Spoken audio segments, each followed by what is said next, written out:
tersebut dalam Al-Quran surah ke-17 Al-Isra ayat 78 paling kiri sebelah atas di mushaf.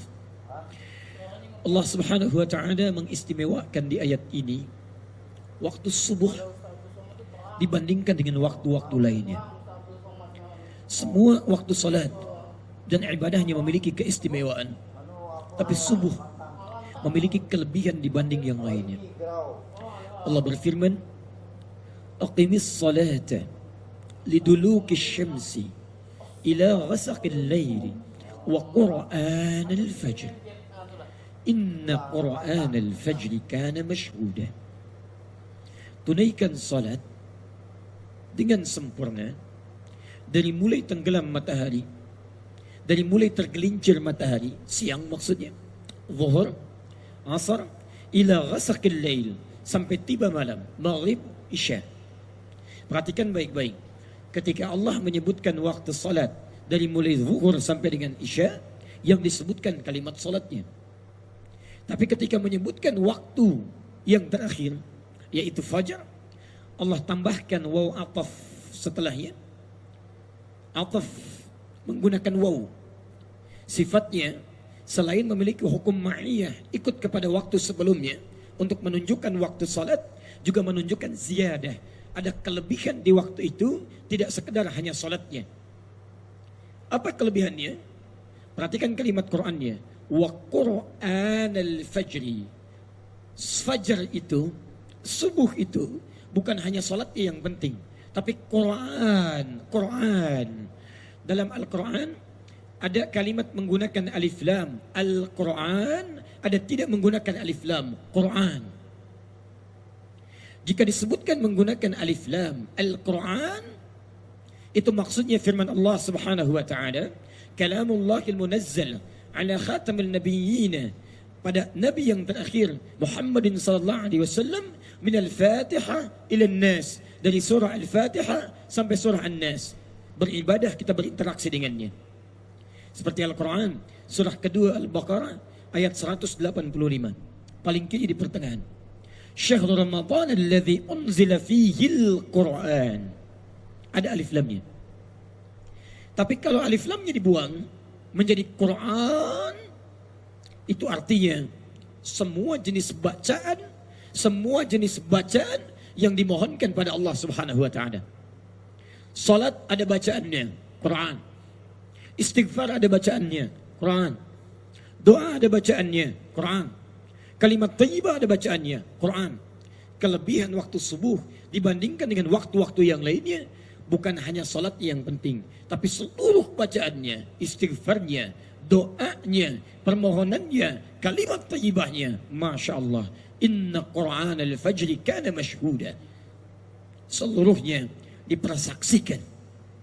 Kata Nabi, yang menyaksikan bacaan, istighfar, kalimat thayyibah, itu bukan hanya Allah Subhanahu wa ta'ala, tapi inna malaikatal laili wa malaikatan nahari tajtami'u fi salatil fajri.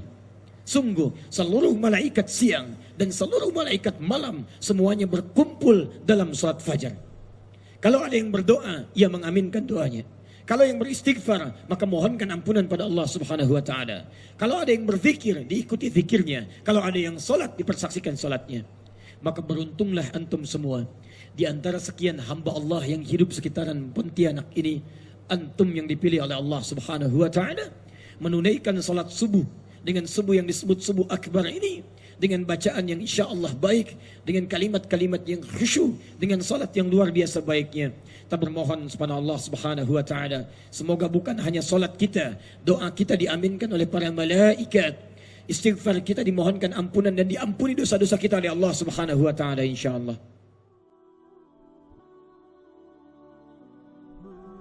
Salah satu karunia di subuh hari adalah kita bisa salat berjamaah.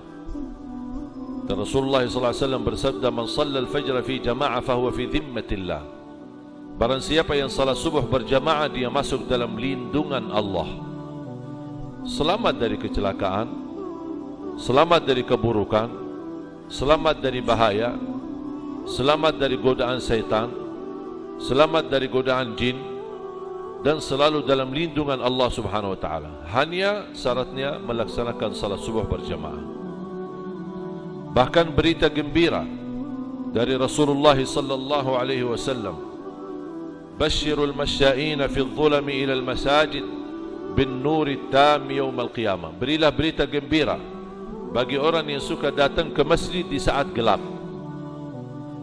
untuk melaksanakan salat, akan Allah ganti dengan cahaya yang sempurna di hari kiamat.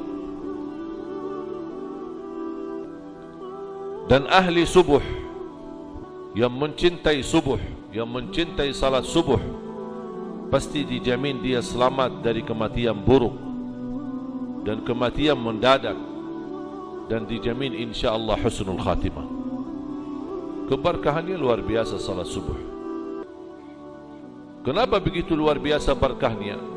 Karena salat subuh itu menjadi salat yang cukup berat, bahkan paling berat bagi orang munafik. Salat yang paling berat bagi orang munafik salat subuh. Berat. Untuk bangun, tambah tidur yang hangat, suasana yang sedang dingin dan segar anginnya, tapi kita mau datang ke masjid berlangkah-langkah, gelap lagi. Ini membutuhkan tenaga yang luar biasa, membutuhkan tekad yang luar biasa, membutuhkan kemauan ketinggian yang luar biasa.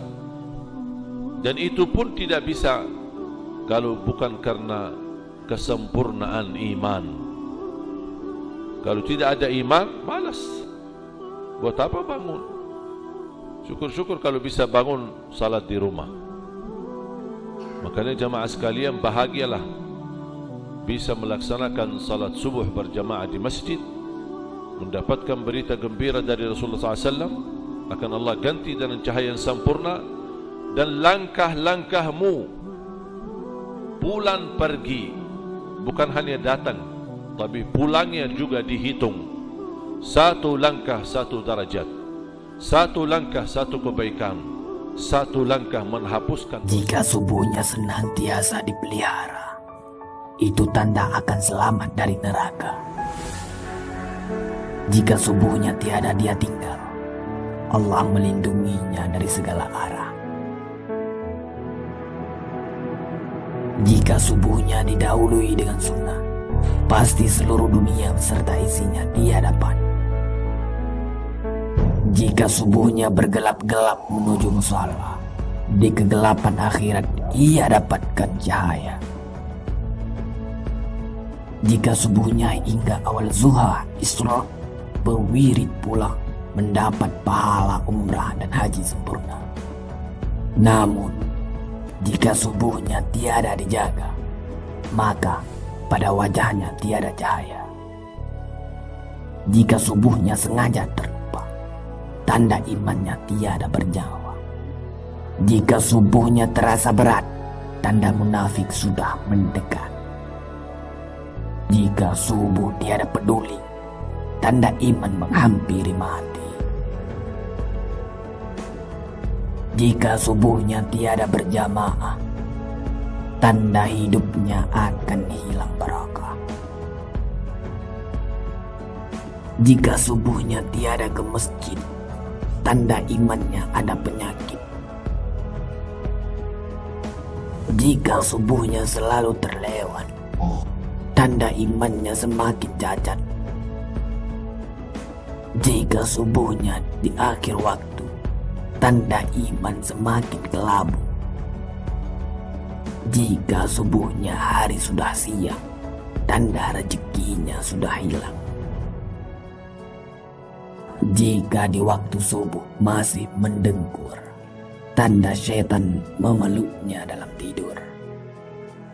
Semoga kita bukan termasuk golongan yang malas bangun subuh dan selalu berusaha mengharap ridha Allah Subhanahu wa Ta'ala. Amin.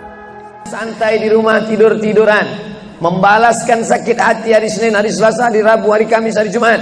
Ini hari Sabtu, tapi justru hari Sabtu bersusah payah, berdingin-dingin di luar. Bahkan kabarnya jam 3 sudah ada yang datang ke masjid ini. Bahkan ada yang mabit di samping danau. Bayangkan itu. Orang mabit di Musdalifah, yang mabit di samping danau. Oleh sebab itu maka ini apa yang membuat makhluk ini bisa begini? Itu semua adalah orang-orang yang mengerti untuk apa kita hidup. Karena hidup adalah untuk beribadah. Bangun tadi dari tidur langsung beribadah. Buka mata, ibadah pertama adalah zikir.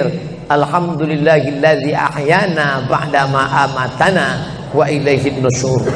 Masuk kamar mandi, tempat najis, kotor, bau, kotoran, tempat setan, tapi tetap menjadi ibadah. Dalam WC-nya pun ibadah. Dia masuk lagi ke kiri, dia katakan Allahumma inni a'udzubika minal khubusi wal khaba'is.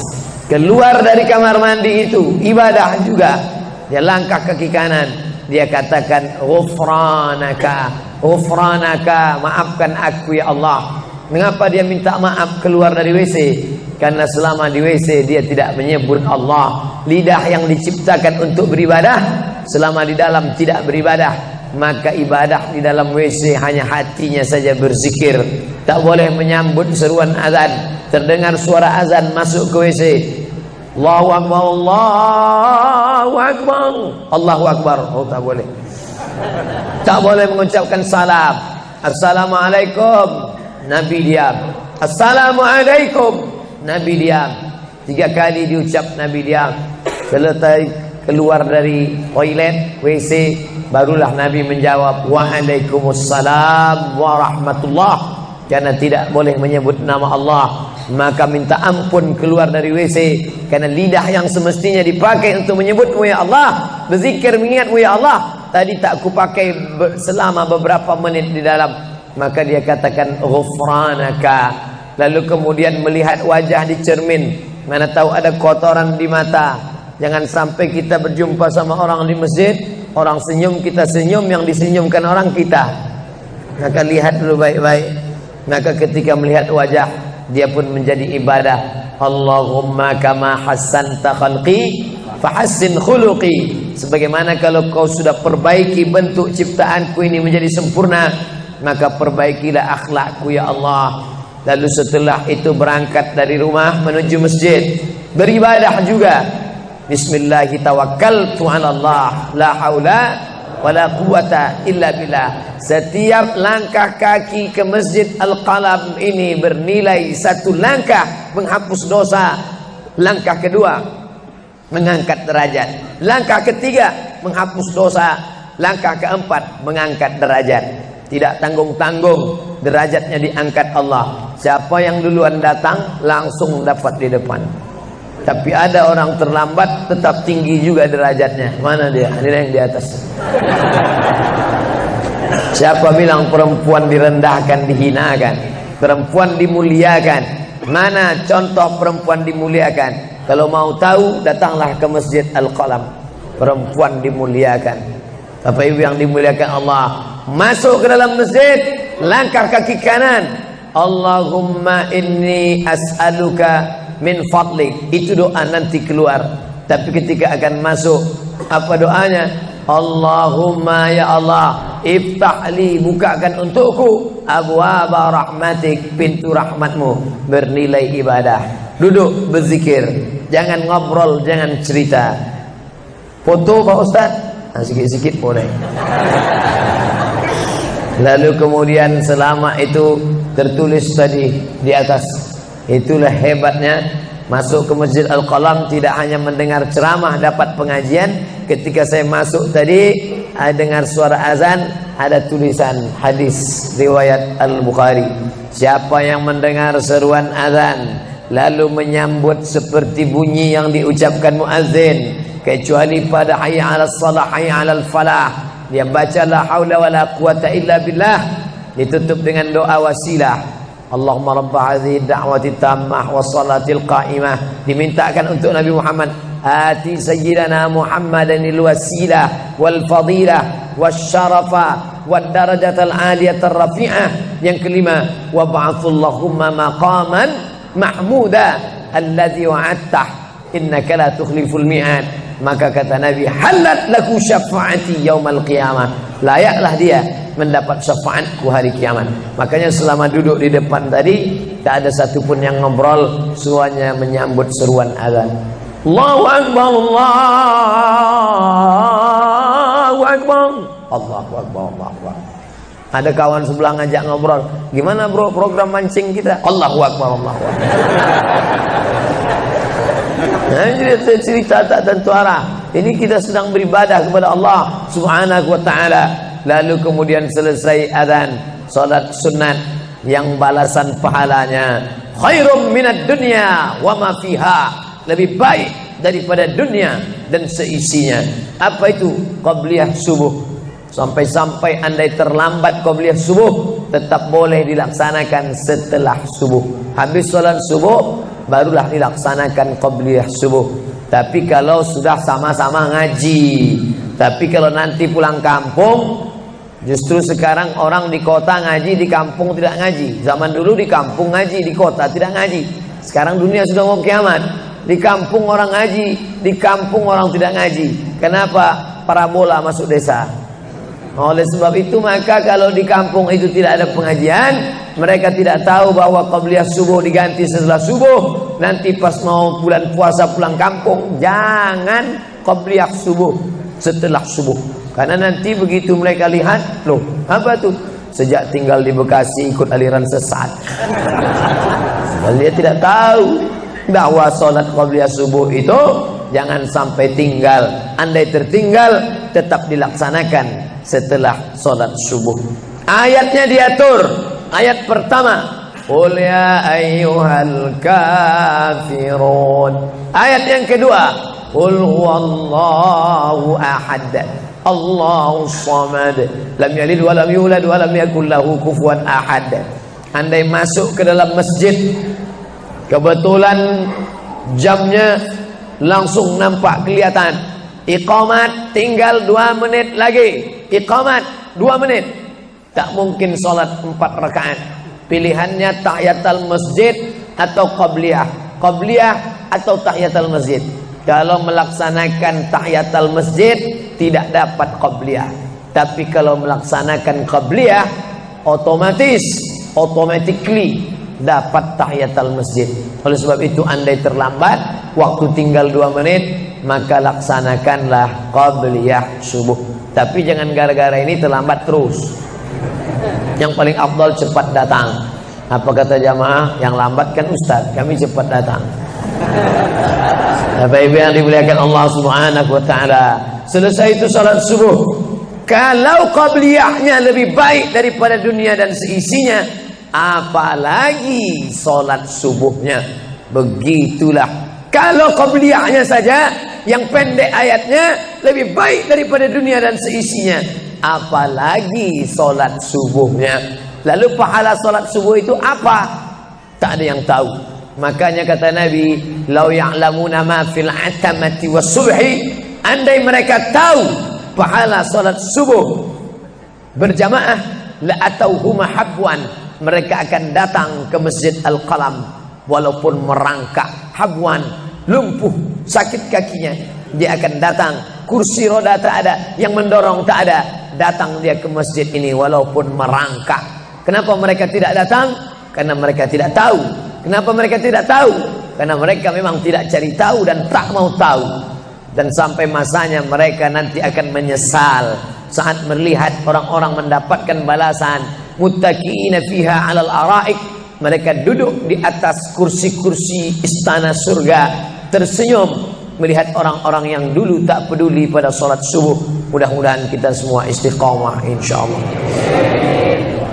Jadi Ustaz, kalau hidup ini cuma untuk ibadah, salat, masjid, baca Quran, zikir, gimana kami mau mencari nafkah? Gimana kami mau buka ruko? Gimana kami mau bisnis? Gimana kami mau tanam kelapa sawit? Gimana kami mau proyek batu bara? Gimana kami mau ternak ikan? Ini mesti dipahami bahwa ibadah itu dibagi 2. Satu namanya ibadah mahdah, pure, original, murni, tidak bercampur dengan apa-apa. Yang satu lagi tidak ibadah tapi bernilai ibadah. Ini mesti dipahami. Bapak yang masuk kantor dari jam 8 pagi sampai jam 4 sore itu ibadah. Karena kalau itu tidak ibadah, habislah waktu kita. Makanya yang bekerja niatkan ibadah.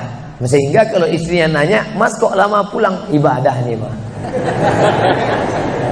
Tapi jangan gara-gara ini di kantor itu ibadah, lalu ketika azan di masjid kantor berkumandang, hayya 'alas shalah, dia terus ngetik, "Mas, ayo ke masjid." Enggak, ini pun juga ibadah. Kau ibadah aja ke sana, aku ibadah di sini. Itu juga enggak benar. Karena ibadah itu dibagi dua. Satu yang murni, pure, tidak bercampur dengan apapun, namanya ibadah mahdhah. Salat, baca Quran, zikir, iktikaf. Tapi ada satu lagi tidak ibadah, tapi kalau diniatkan dia bernilai ibadah. Termasuk ibu-ibu yang hamil 9 bulan 10 hari, itu ibadah. Kalaulah 9 bulan 10 hari itu tidak ibadah, betapa tidak adilnya Allah. Masa kita yang duduk-duduk di masjid dapat pahala ibadah, dia yang muntahnya, yang ngidapnya tak dapat ibadah. Tadi malam begitu sampai di airport langsung SMS masuk, "Ustadz keluar dari pintu berapa? Ini ada perempuan ngidam mau ketemu." Saya keluar dari pintu 4, kami sudah standby di pintu 4. Lantai berapa? Lantai paling atas. Oke. Sampai di sana lihat perempuan tidak pakai jilbab, pakai celana jeans. Saya udah mau marah. Ini kenapa? "Mohon maaf Pak Ustaz, non muslim." Astagfirullah. Rupanya non muslim hamil ngidam mau jumpa Ustaz Somad. Mudah-mudahan anaknya jadi anak soleh. Biasa. Allahu Akbar. Bernilai ibadah. Lalu yang dapat pahala dari itu siapa? Dari mana ibu-ibu hamil muda itu tahu saya? Kenal saya di mana? Padahal dia dari Jawa, saya dari Sumatera.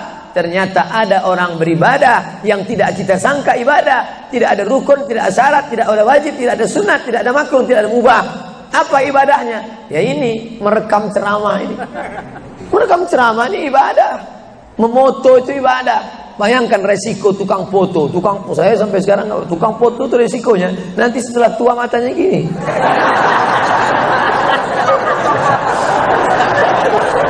Tapi kalau mereka niatkan ikhlas untuk ibadah, maka insya Allah sehat walafiat. Ini sampai sekarang yang banyak moto-moto ustaz itu mana ada matanya tetap aja sehat. Kenapa? Karena diniatkannya untuk ibadah. Hidup ini kalau berniat ibadah tidak ada capeknya, tidak ada lelahnya. Kenapa? Karena mengharapkan balasan dari Allah. Ilahi anta maksudi wa ridhaka matlubi. Yang kumaksud hanya Engkau ya Allah, dan ridhamu lah. Dikabarkan Sayyidina Nabi SAW menyebutkan bahwa man shallal fajr fi jama'atin, siapa-siapa yang bisa sholat subuh dengan berjamaah, kana fi dhimmatillahi, maka ia di dalam tanggungan dan jaminan dan penjagaan dari Allah. Penjagaan dalam hal apa ini? Penjagaan dalam hal keimanan, dikatakan oleh para ulama. Semoga kita panjang umur semuanya. Ulama menjelaskan bahwasanya penjagaan yang dimaksud di sini, jika bila ada yang meninggal wafat di hari ini, niscaya wafatnya dalam keadaan husnul khatimah. Semoga panjang umur dan bisa menjaga salat subuh dengan berjamaah. Dan ada kabar lagi dari baginda Nabi, man shalla al-atamata fi jama'atin ka'annama ahya nisfal laili. Siapa-siapa yang bisa sholat isya berjamaah, seolah-olah ia telah menghidupkan sepenggal malam, separuh malam dengan ibadah. Waman shallal fajr fi jama'atin, barang siapa yang bisa melakukan sholat subuh dengan berjamaah, ka'anna ahyal laila kullah, seolah-olah ia melakukan ibadah semalam penuh, semalam utuh. Kemudian juga ada kabar lagi, ini indah. Jadi maksudnya kami hadirkan sabda Nabi berita dari Nabi ini agar kita semakin bersyukur. Dan agar kita semakin tahu kalau kita ini dipilih oleh Allah. Maka jangan keluar dari pilihan Allah ini. Mahal kedatangan kita di malam di pagi seperti ini. Tak semua orang bisa, berat langkah. Hangatnya selimut membebani, memberatkan kita untuk melangkah ke tempat ini. Tapi kenyataannya Anda semua datang ke tempat ini. Kemudian ada kabar lagi, nanti akan kita lanjutkan. Kita kabar berita lagi dari Nabi bahwasanya man shallal fajra fi jama'atin thumma yaq'udu fi musallahu. Siapa sampai yang bisa salat subuh berjamaah, kemudian ia duduk di tempat salatnya tadi, yadhkurullah, berzikir kepada Allah. Termasuk dalam makna zikir adalah menuntut ilmu, membaca Al-Quran, hatta tatlu asy-syamsu, hingga matahari terbit. Tsumma yusalli raka'ataini, kemudian melakukan salat 2 rakaat. Kana lahu, maka orang tersebut mendapatkan ajrul hajjati wal umrati tamataini, mendapatkan pahala haji dan umrah sempurna. Salat 2 rakaat ini apa? Sebagian ulama, sebagian kecil ulama, dan itu juga yang sering kita amalkan. Sebagian kecil ulama mengatakan ini adalah salat isyraq. Sebagian ulama mengatakan salat isyraq adalah salat duha.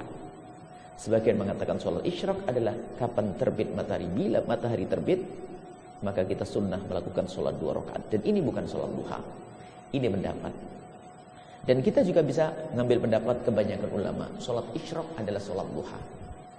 Kalau salat isyraq, salat duha artinya bukan saat terbit matahari, tapi kita tunggu sesaat. Beberapa menit, 5-7 menit.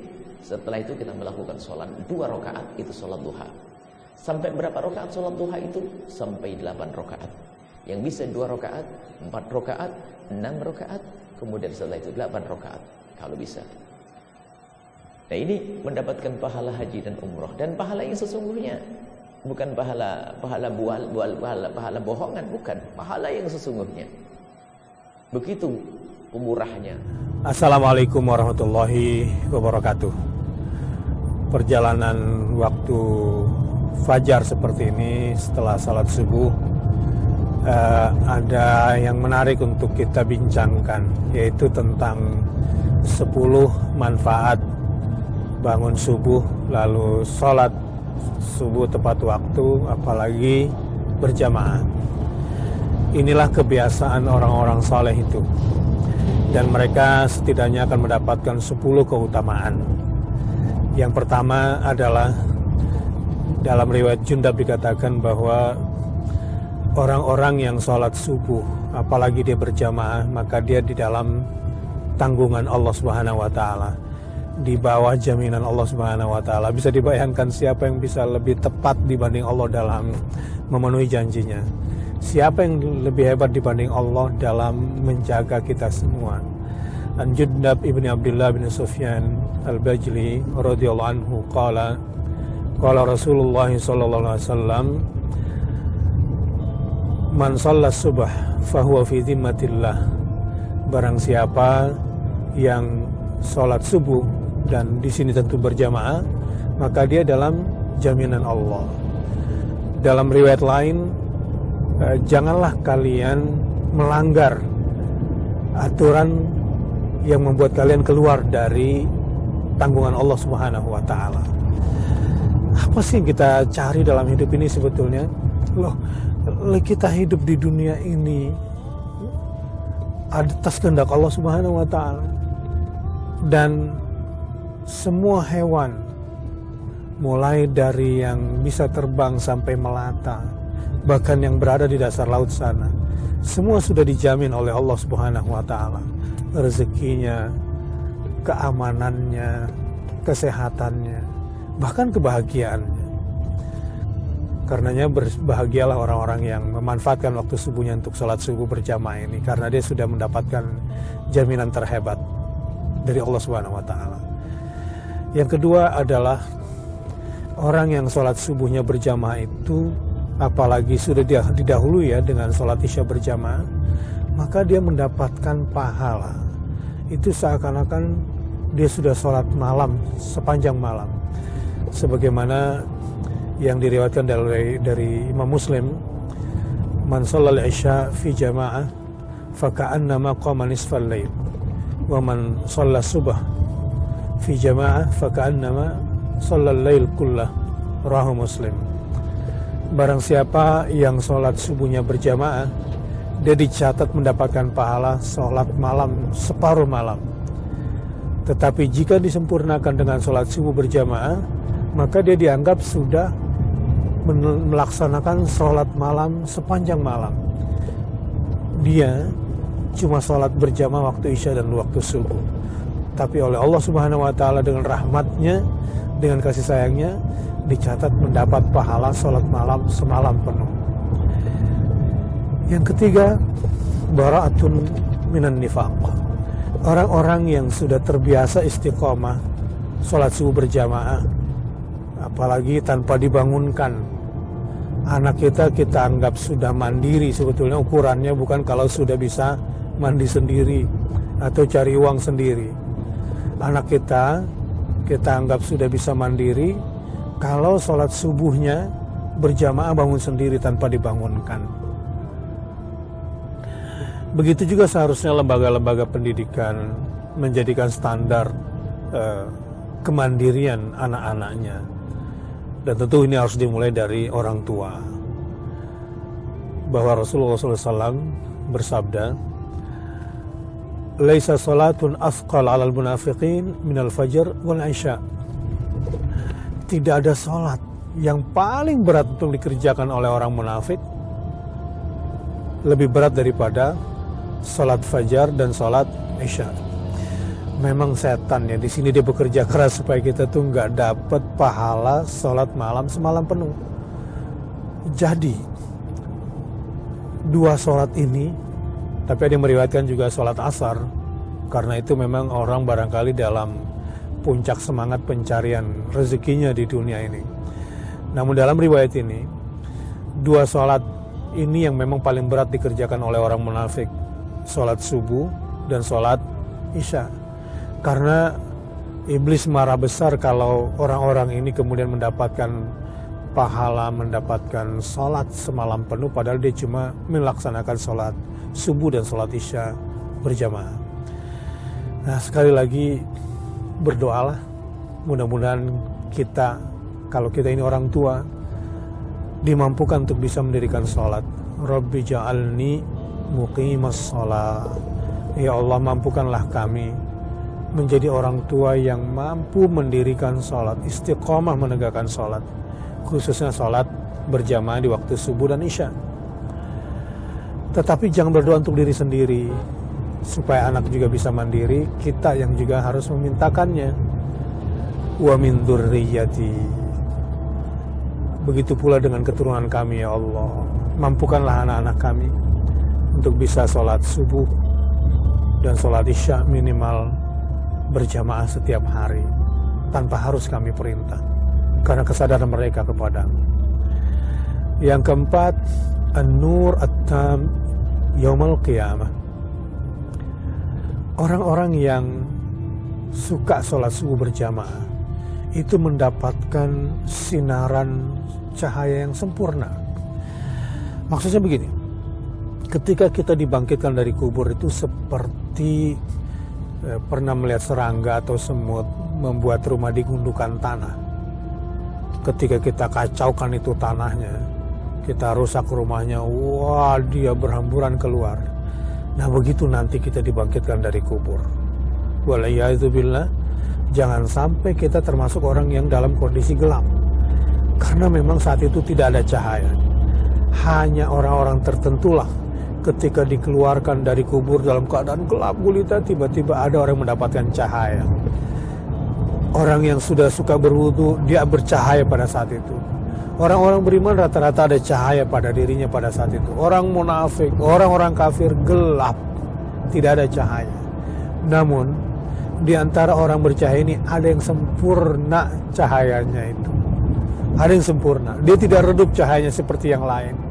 Yang lain suka wudu, suka sholat, tapi ya malas berjamaah. Ada sedikit cahayanya. Tapi untuk yang suka sholat subuh berjamaah, cahayanya sempurna. An-Nur At-Tam. Digambarkan ini dalam hadis Buraidah Al-Aslami radhiyallahu anhu an Nabi sallallahu alaihi wasallam qala basyiril masya'ina fi dhulm ilal masajid bin nurit tam yaumul qiyamah. Abu Dawud At-Tirmidzi. Sampaikanlah berita gembira kepada mereka yang biasa berjalan kaki di waktu gelap.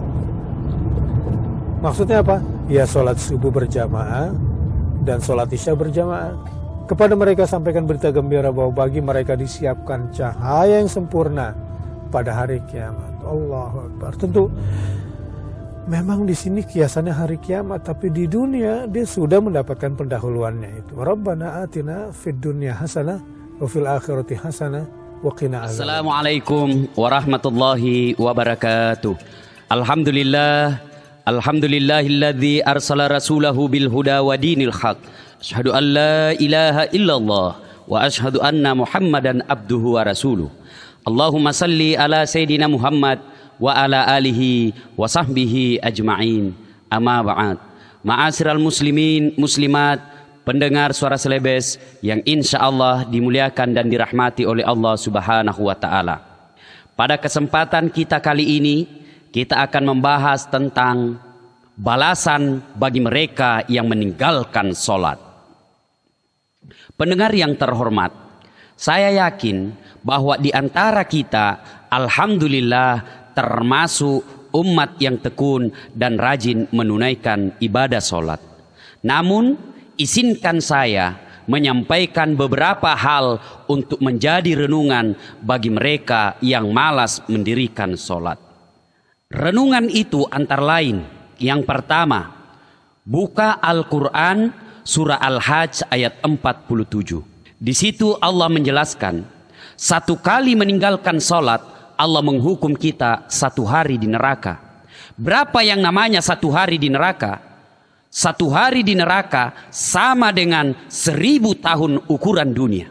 Ini berarti bahwa jika ada di antara kita, misalnya, tidak mendirikan sholat subuh, maka nanti di akhirat diparkir 1 hari di neraka. Berapa yang namanya 1 hari di neraka? 1000 tahun ukuran dunia. Kadang ada yang bertanya, Ustadz, kok lama begitu? Ini tidak lama, karena 1000 tahun itu kita bandingkan dengan usia dunia. 1000 tahun bagi ukuran dunia itu memang lama, karena dunia ini ada akhirnya. Tetapi bagi akhirat 1000 tahun itu sejenak, karena akhirat itu tidak ada akhirnya. Para pendengar yang saya muliakan, bagaimana pula gambaran siksaan api neraka? Sekilas info tentang neraka. Yang namanya api neraka, kata Nabi, panasnya api neraka 69 kali panasnya api di dunia, baru sama panasnya api neraka. Dan bagaimana siksaan neraka yang paling ringan? Siksaan paling ringan di neraka, kata Nabi, diletakkan kerikilnya neraka di kakinya, saking panasnya mendidih sampai ke otaknya. Begitulah siksaan yang paling ringan di neraka. Biasanya kalau saya cerita neraka, ada biasa anak muda otak kotor berkata, pintar juga itu Ustaz cerita neraka. Kayak dia dari neraka saja. Orang Makassar katakan, kucini tom pina kucini ki, eja pina doang. Neraka sebentar, tidak eja, tapi mutung ki. Saudara-saudara para pendengar yang saya muliakan. Yang kedua, perenungan bagi mereka yang malas sholat. Buka Al-Quran surah Al-Fat ayat 29. Di situ Allah berfirman, Bismillahirrahmanirrahim, Muhammadar Rasulullah walladzina ma'ahu as-sidda'u 'alal kuffar ruhama'u bainahum tarahum ruk'an sujada ila akhir ayat. Yang artinya bahwa tanda umat Muhammad itu setidaknya ada 5. Salah satu di antaranya, kata Allah, ruk'an sujada. Kamu lihat mereka ruku dan sujud.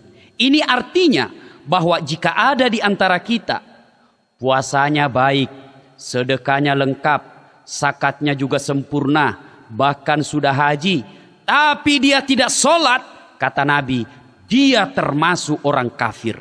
Bahkan Rasulullah Muhammad SAW dengan tegas mengatakan, batas antara kekafiran dan keislamanmu adalah sholat.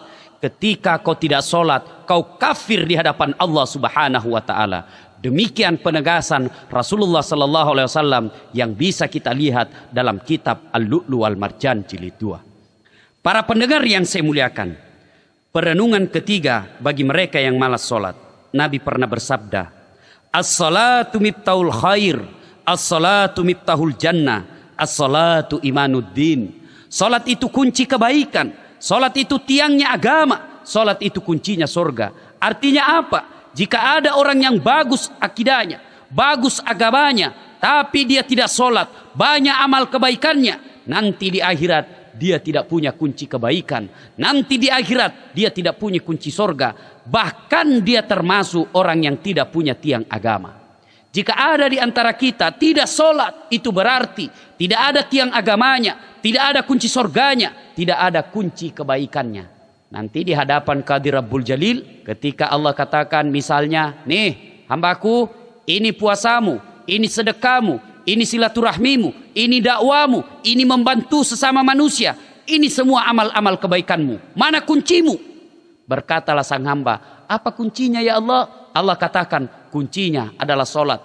Hamba berkata lagi, tidak ada kunciku ya Allah. Allah berkata, kalau begitu, kau tidak bisa menikmati amalmu. Kau hanya bisa melihatnya, kau tidak bisa mengambilnya karena kau tidak punya password untuk mengambil ibadah-ibadahmu itu. Para pendengar yang saya muliakan, perenungan yang keempat bagi mereka yang malas sholat. Pernah suatu saat Nabi sedang ceramah. Tiba-tiba datang anak muda menangis di hadapan Nabi. Nabi pun kemudian berkata, anak muda, kenapa kau menangis? Ya Rasulullah, bagaimana saya tidak menangis? Bapakku mati, tidak ada yang sholati jenazahnya.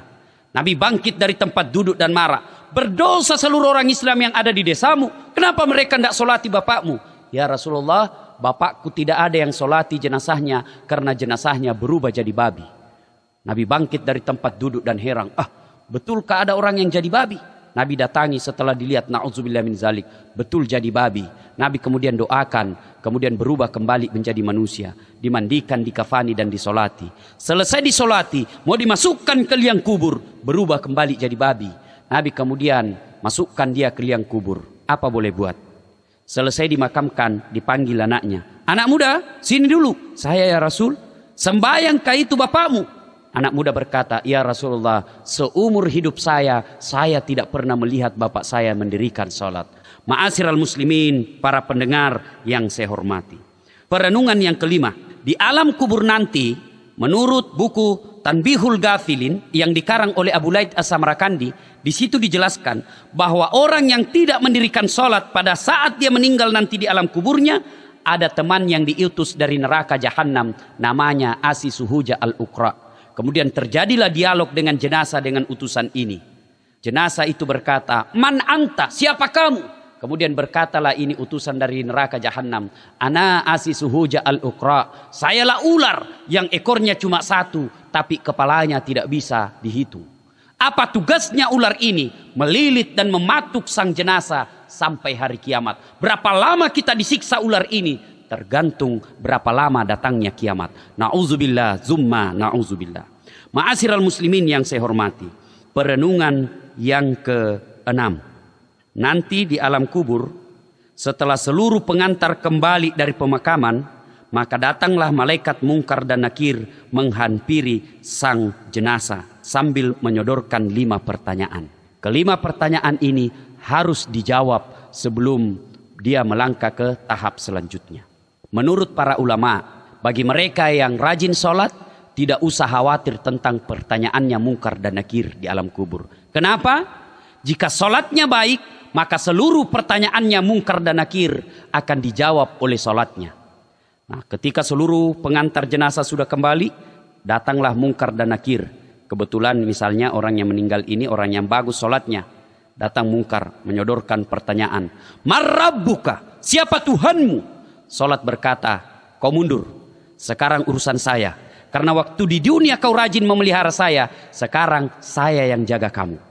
Pas ditanya, marrabbuka, siapa Tuhanmu? Sholat menjawab, Allahu Akbar. Mungkar geleng kepala, Masya Allah, luar biasa hebatnya ini orang. Barusan saya dapat. Ditanya lagi, man nabiyuka, siapa nabimu? Sholat kita lagi menjawab, Assalamu alayka ayyuhan nabiyyu wa rahmatullahi wa barakatuh. Assalamu alayna wa ala ibadillahi salihin. Mungkar tambah geleng kepala. Akhirnya diriwayatkan Mungkar Nakir tidak melanjutkan pertanyaan 345. Dia naik ke aras Allah sambil melapor, ya Allah, ada hambamu mati. Saya tanya, man rabbuka? Dia jawab, Allahu Akbar.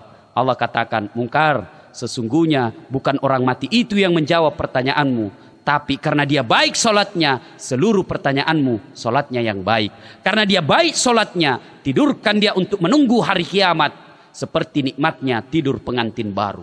Subhanallah, sangat luar biasa. Sebaliknya, jika orang yang tidak beres solatnya meninggal, maka muncullah Mungkar Nakir dan menyodorkan pertanyaan. Ditanyalah sang jenazah, man rabbuka? Siapa Tuhanmu? Dia jawab, ketuhanan yang Maha Esa. Dia pukul kepalanya. Ini melaporlah Mungkar kepada Allah. Ya Allah, ada hambamu mati. Saya tanya, man rabbuka? Dia jawab, ketuhanan yang Maha Esa. Allah berkata, itu bangsa Indonesia yang beres Pancasilanya tapi tidak beres solatnya.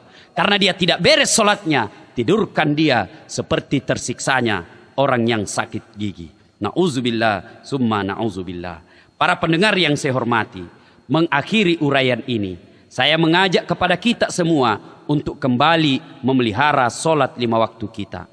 Kemudian kita berupaya semaksimal mungkin untuk merealisasikan solat dalam kehidupan sehari-hari. Insya Allah, solat ini dapat mengantarkan kita kepada kemuliaan akhlak di sisi Allah dan kepada sesama manusia. Sesuai dengan firman Allah, Inna salata tanha anil fasya'i wal munkar. Sesungguhnya solat itu mencegah kamu dari perbuatan keji dan mungkar.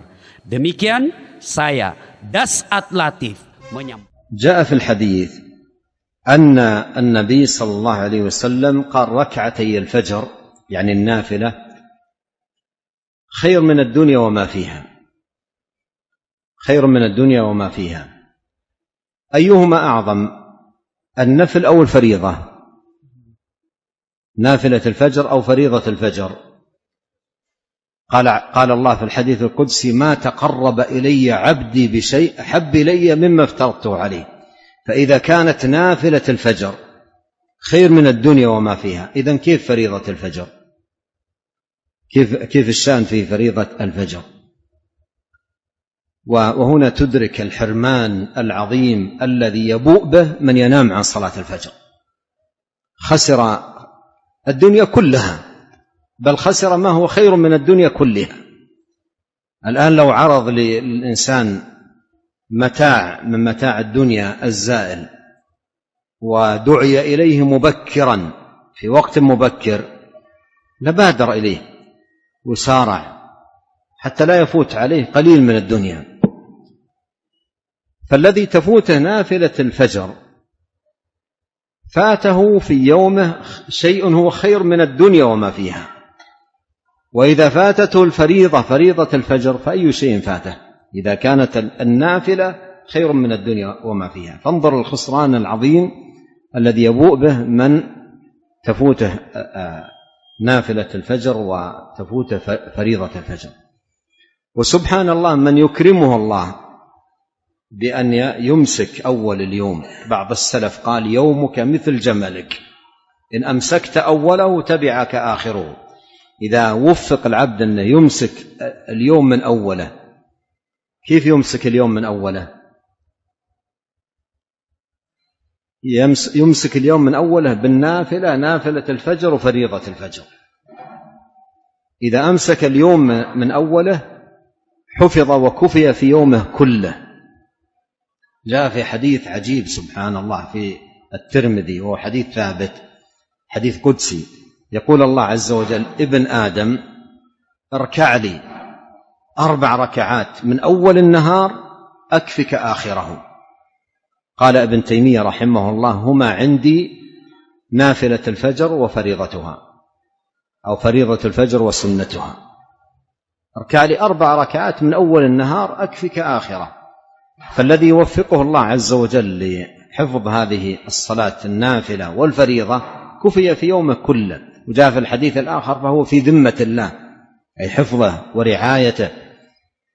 فمن يضيع هذه الصلاة خسر خسرانا عظيما. وفي الحديث الآخر الذي أورده قالت رضي الله عنها: ما رأيت رسول الله صلى الله عليه وسلم في شيء من النوافل أسرع منه إلى الركعتين قبل الفجر. وجاء أيضا أن النبي عليه الصلاة والسلام ما ترك هاتين الركعتين لا في سفر ولا في حضر. نفعنا الله أجمعين ووفقنا لكل خير. سبحانك اللهم وبحمدك أشهد أن لا إله إلا أنت أستغفرك وأتوب إليك. اللهم صل وسلم على عبدك ورسولك نبينا محمد وآله وسلم. Kita akan masuk teman-teman sekalian kelanjutannya, ya, yaitu bab atau pasal, ya, bab tentang keutamaan sholat subuh dan asar. Tepatnya di hadis nomor 117 dengan sanad sahih. Dari Abu Hurairah radhiyallahu anhu bahwa Rasulullah sallallahu alaihi wasallam bersabda, "Yata'aqabuna fikum malaikatun bil-laili wa malaikatun bin-nahar wa yajtami'una fi salatil fajri wa salatil 'asri. Thumma ya'ruju alladhina batu fikum fayas'aluhum wa huwa a'lamu bihim kaifa taraktum 'ibadi fayaqulun taraknahum wa hum yusallun wa atainahum wa hum yusallun." Malaikat malam dan malaikat siang datang bergiliran di tengah-tengah kalian.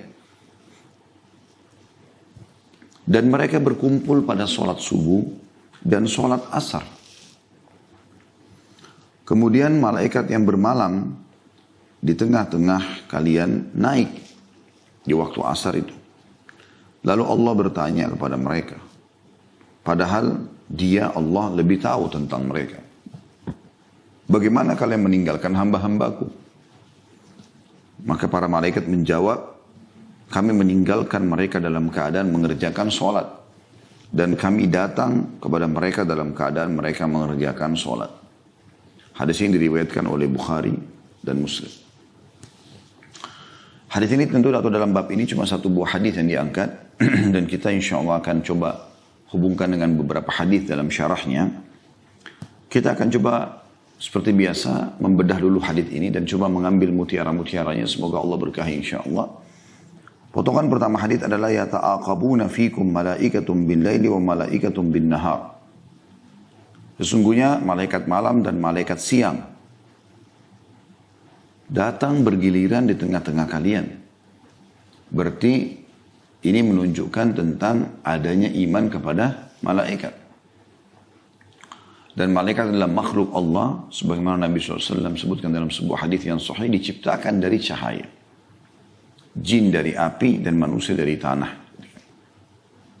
Mereka adalah makhluk Allah yang suci. Mereka hanya patuh kepada Allah Subhanahu wa Ta'ala.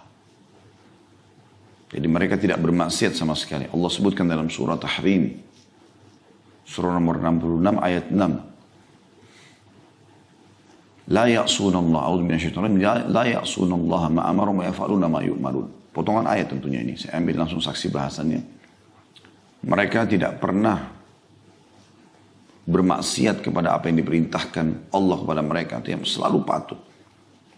Dan mereka selalu mengerjakan apa yang dititahkan. Ada di antara malaikat yang sujud sampai hari kiamat, ada yang ruku, dan mereka semua bertasbih. Ya, mereka semua bertasbih. Ini adalah rukun iman kita yang kedua. Kita beriman tentang keberadaan malaikat. Dan teman-teman bisa membaca di ayat-ayat pertama dari surah nomor 77 dan surah nomor 79. Ya. Sedikit kita ingatkan ini. Silakan dibuka teman-teman sekalian. Surah nomor 77 dan surah nomor 79. Kita akan baca ayat-ayat pertamanya ya.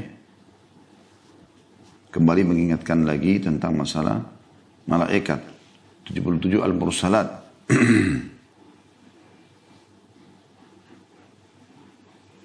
A'udzu billahi minasyaitonir rajim. Bismillahirrahmanirrahim.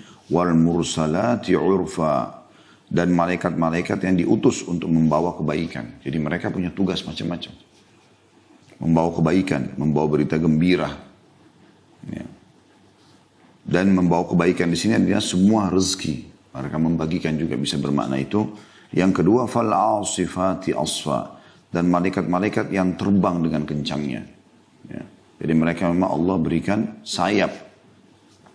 Sehingga mereka terbang. Dan Allah gambarkan itu sangat kencang. Yang ketiga, wan-nashirati nashra.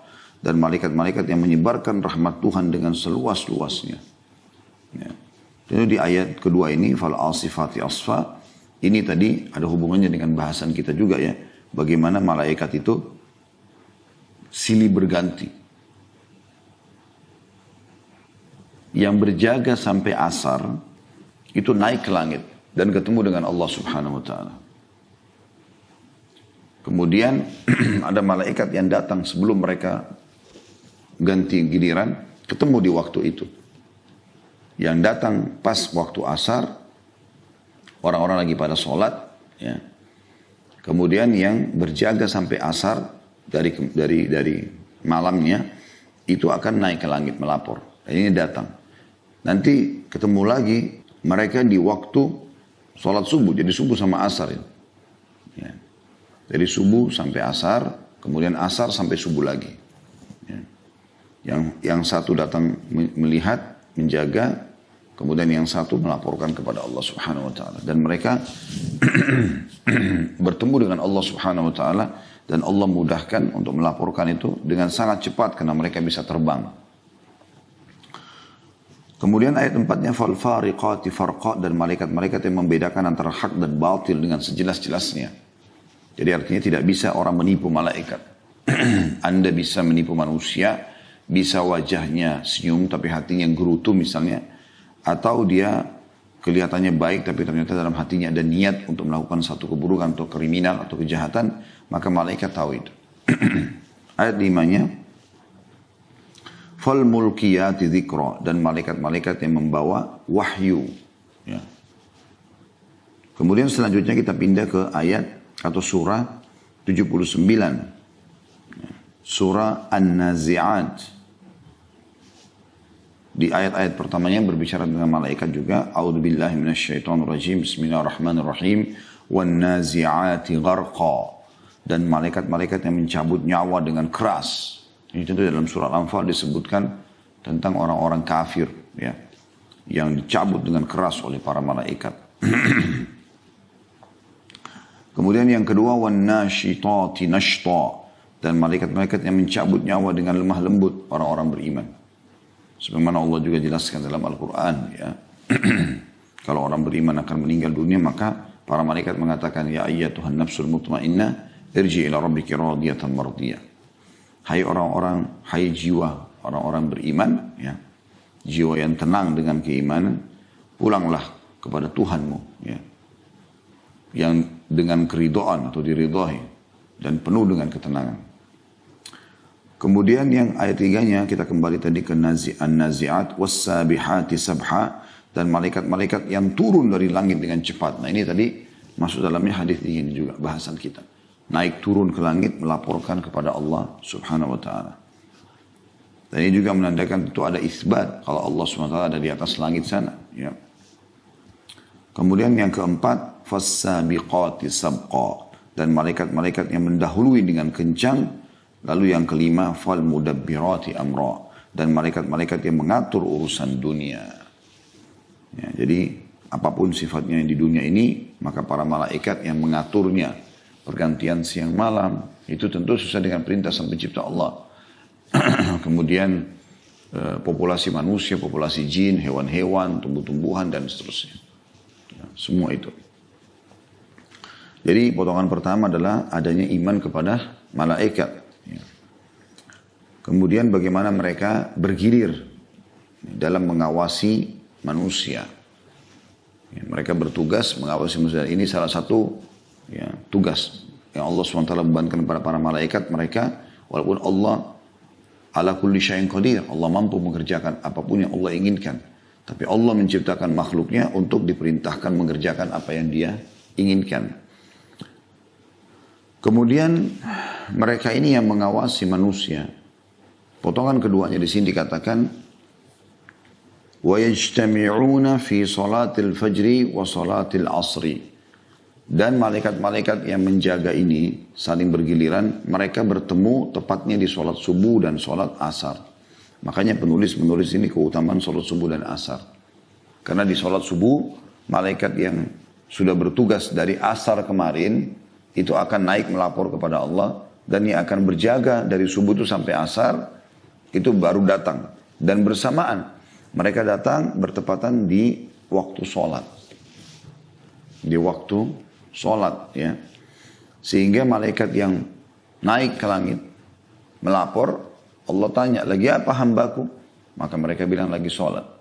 Ya, kami meninggalkan mereka lagi sholat.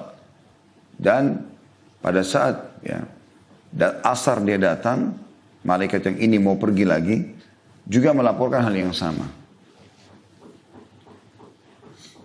Nah di sini teman-teman sekalian, potongan kedua dari hadis dan mereka berkumpul pada sholat subuh dan sholat asar, berarti kedua sholat ini punya keutamaan khusus. Nanti kita akan bacakan insya Allah keutamaannya. Ya. Dan ulama menitik beratkan dari 5 waktu sholat, tentu ini khilaf antara ulama, banyak sekali pendapatnya. Tapi yang saya pernah baca, ya, sholat yang 5 ini yang paling afdal adalah sholat asar. Diambil daripada firman Allah Subhanahu wa taala, a'udzubillahi minasyaitonir rajim, hafidhu 'alas shalawati was shalatil wusta wa qumu lillahi qanitin. Jagalah salat-salat kalian, ya, dan salat pertengahan. Nah, salat pertengahan, salatul wusta ini banyak pendapat di antara ulama, tapi yang saya pegangi adalah itu pertengahan antara salat yang pagi, subuh sama duhur, pertengahan antara sholat yang malam, maghrib dan isya, maka dia adalah asar. Juga ada hadis Nabi SAW yang mengkhususkan di sini sholat asar. Siapa yang ketinggalan sholat asar, maka seakan-akan dia punya dunia dan hilang semua dari dia. Ya, karena memang luar biasa keutamaan sholat asar itu. Kemudian datang setelahnya subuh dengan isya. Nanti akan kita singgung insya Allah keutamaan-keutamaan 2 sholat ini. Lalu kemudian datang duhur sama maghrib. Walaupun duhur sama maghrib, ya, di sini berada di posisi yang ketiga, tetapi tetap saja dia sholat wajib dan dia juga punya keutamaan khusus. Tapi di sini disebutkan subuh dan asar ini memang Allah SWT tentukan waktunya agar malaikat saling bergiliran. Kemudian selanjutnya potongan ketiga, kemudian malaikat yang bermalam di tengah-tengah kalian naik. Jadi yang mulai dari asar sampai subuh, dia ngawasin sholat asar, dia ngawasin sholat maghrib, ngawasin isya, ngawasin subuh. 4 sholat tuh. Akan naik. Nanti digantikan oleh malaikat lain, dia hadir subuh, duhur, asar. Pertanyaan sekarang, kenapa malaikat malam yang disebutkan di sini? Karena malaikat malam mengawasi 4 waktu sholat. Asar, dia datang, maghrib, isya, kemudian subuh. Baru dia naik melapor. Kalau yang datang subuh, dia hanya mengawasi 3 waktu sholat. Subuh, duhur, dan asar. Asar diganti lagi dia, kan gitu. Seperti itulah. Makanya di sini dikatakan, kemudian malaikat yang bermalam di tengah-tengah kalian, jadi dia mengawasi dari asar sampai subuh. Dan bukan cuma sholat saja, tapi seluruh amalan dia yang dia lakukan dari kebaikan dan keburukan akan diawasi dan dicatat. Lalu Allah bertanya kepada mereka. Jadi sampai di sini tentunya potongan yang ketiga, ya.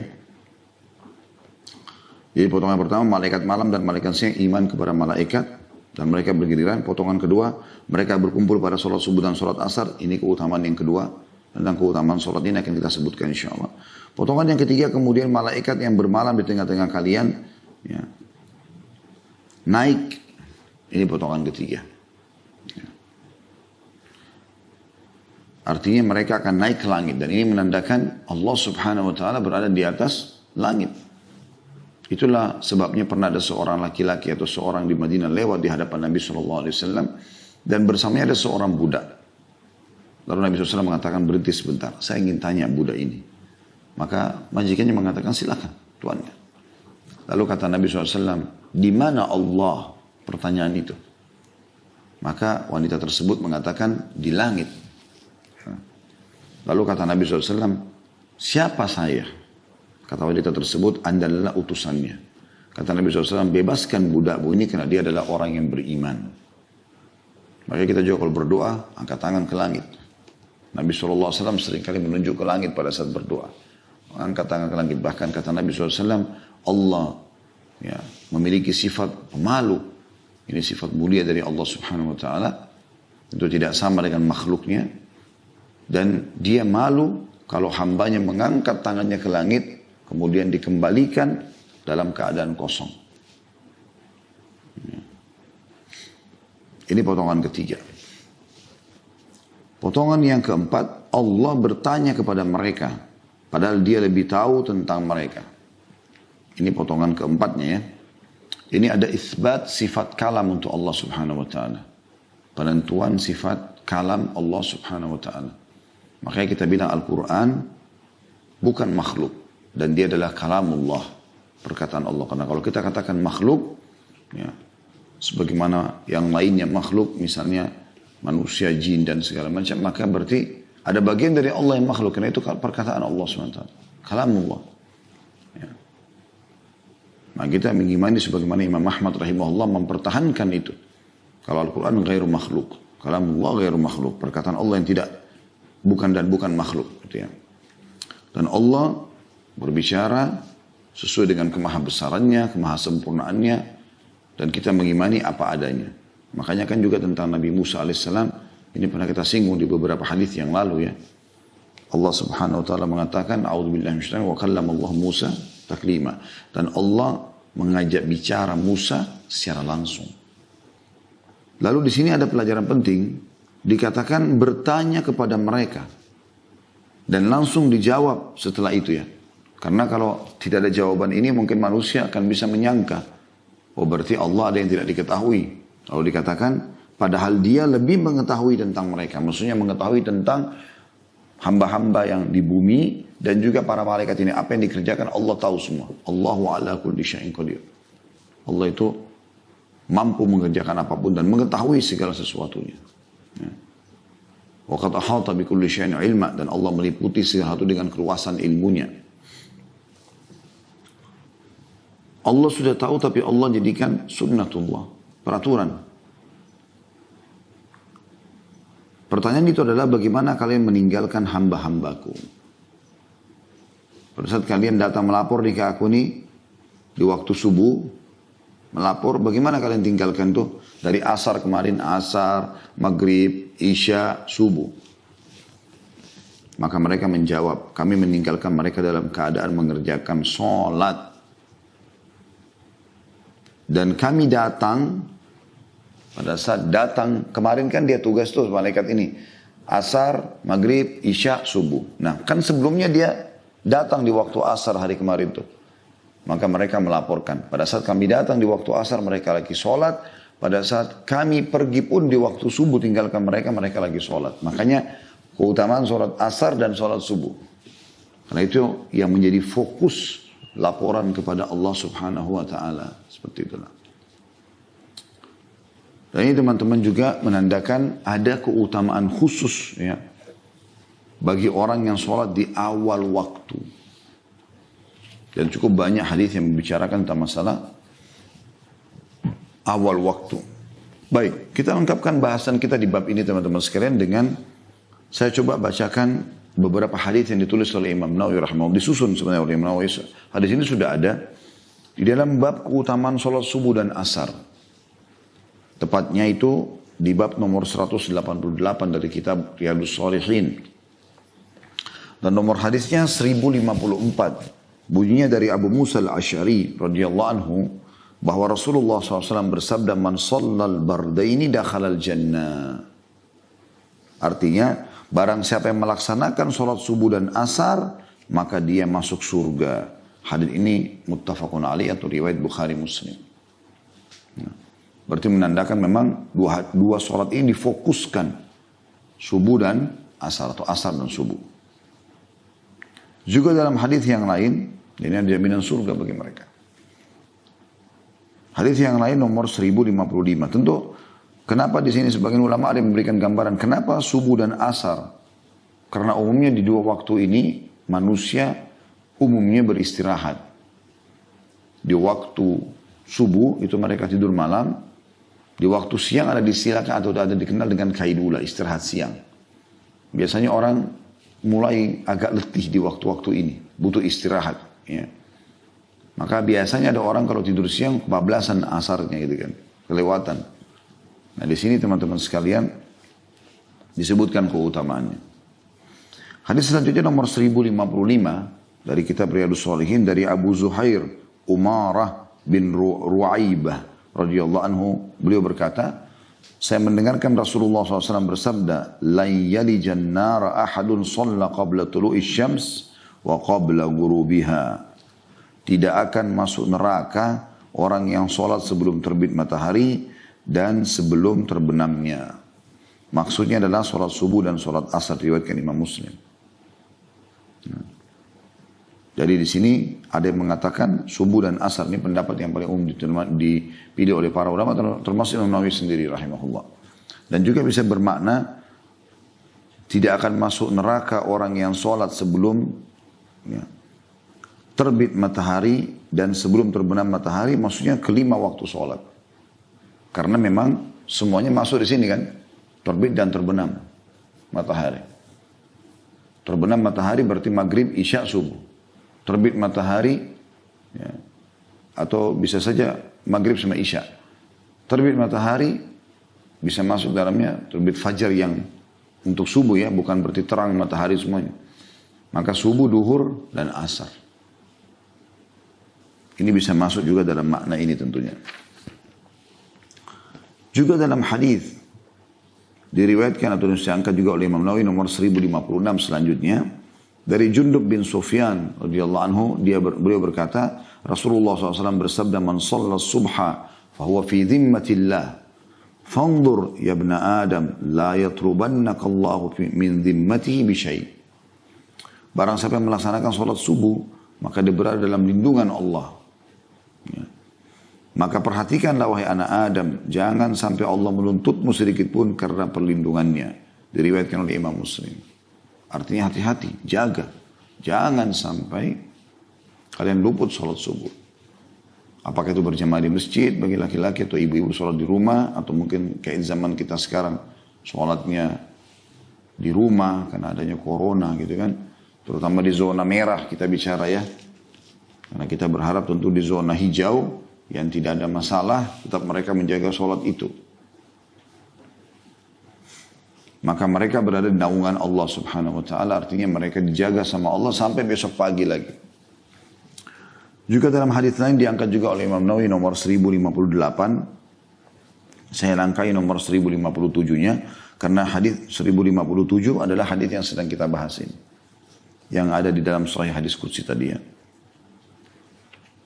Dari Jarir bin Abdullah al-Bajali radhiyallahu anhu, beliau berkata, "Kunna 'inda an-nabi sallallahu alaihi wasallam fa nadhara ila al-qamari lailatal badr, fa qala innakum satarawna rabbakum kama tarawna hadzal qamar, la tudamuna fi ru'yatihi, fa in istata'tum alla tughlabu ala salatin qabla tulu'i syams wa qabla ghurubiha faf'alu." Kami berada di sisi Nabi sallallahu alaihi wasallam, kata sahabat yang mulia Jarir radhiyallahu anhu, tiba-tiba beliau melihat rembulan di malam purnama. Jadi kebetulan lagi terang langit, ada bulan terang, ya, lalu beliau pun kebetulan waktu itu di tanggal 14 ya, kasus ya, hadits ini. Beliau terang 14 pertengahan bulan itu biasanya terang bulan kan 13, 14, 15 kita dianjurkan puasa ya. Semua itu dijelaskan dalam riwayat lain. Ya. Fanadhara ila al-qamari lailata 14.